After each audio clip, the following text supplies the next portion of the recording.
শীষ দিলেই গর্ত থেকে বের হয়ে আসে ইঁদুর।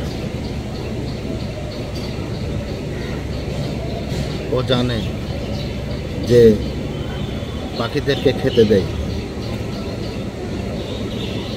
আর সেই জন্য ও এসে পাখিদের খাওয়ারে ভাগ বসায়।